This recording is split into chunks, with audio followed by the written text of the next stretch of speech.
하지만 우리는 현재의 관리 범위 크기에 안주해선 안 된다. 이 범위가 확장될 수 있다는 사실은 경험을 통해서 누구나 알고 있다. 우리가 어린아이였을 때 이 관리 범위는 아주 작았지만 20살이 되었을 때만 해도 이 영역은 엄청나게 커져 있다. 그리고 이 범위는 지금까지도 계속 커져왔다. 부나 행복은 우리가 관리할 수 있는 범위가 커지는 과정에서 생긴다. 문제는 외부에서 발생하고 그래서 자신은 관리할 수 없다고 계속 믿는다면 바로 그런 생각 자체가 가장 큰 문제이다. 상황이나 다른 사람에게 책임을 미루는 순간 언제나 고난도 함께 넘어간다. 투덜거리거나 원망하는 태도는 자신의 약점만 확인시켜줄 뿐이다.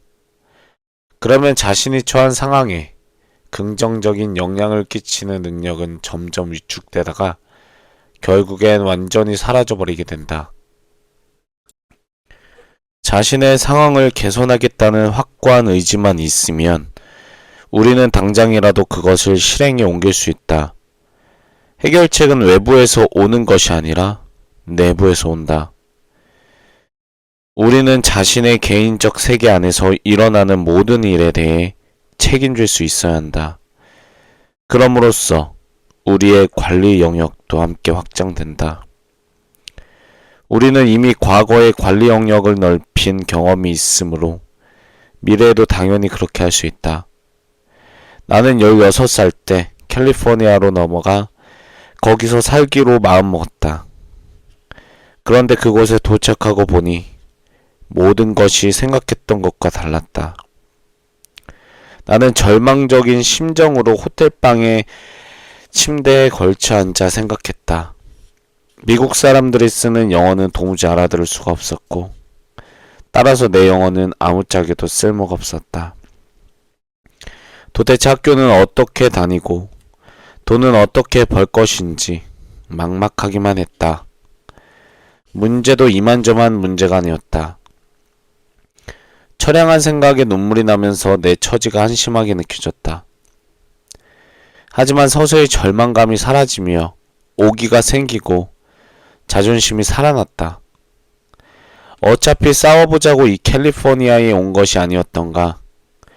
그리고 그것이 쉽지 않을 거라는 것도 이미 알고 있지 않았던가 하는 생각이 든 것이다. 자기관리 영역을 넓히는 데에는 4가지 길이 있다. 안전지대에서 나와라. 편안하고 안전한 느낌을 주는 안전지대에서 나와야 한다.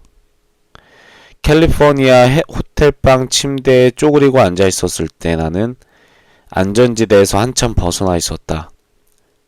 그러나 그 도시에 적응하기 시작하면서 나의 관리 영역은 눈에 띄게 넓어졌고 금방 나는 어느 나라에 가도 불안하지 않을 자신이 생겼다.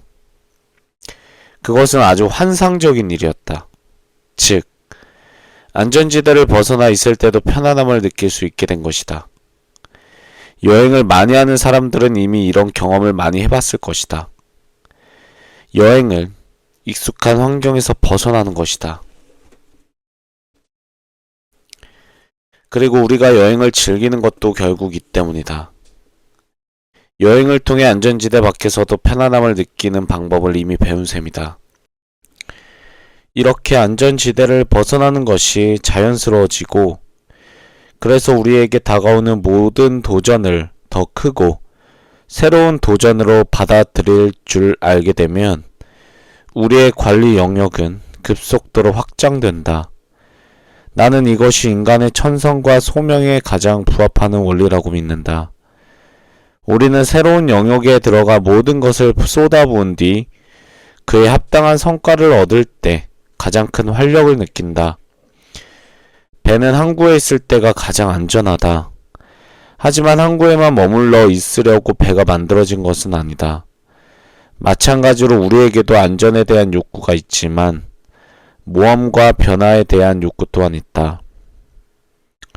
우리는 새로운 일을 결행하고 새로운 도전에 맞서야만 하는 시대에 살고 있다.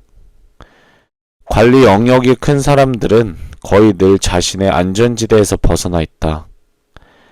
하나의 위기를 이겨내고 또 다른 위기를 찾아내지 않으면 좀이 쑤시는 사람들이 바로 그들이다.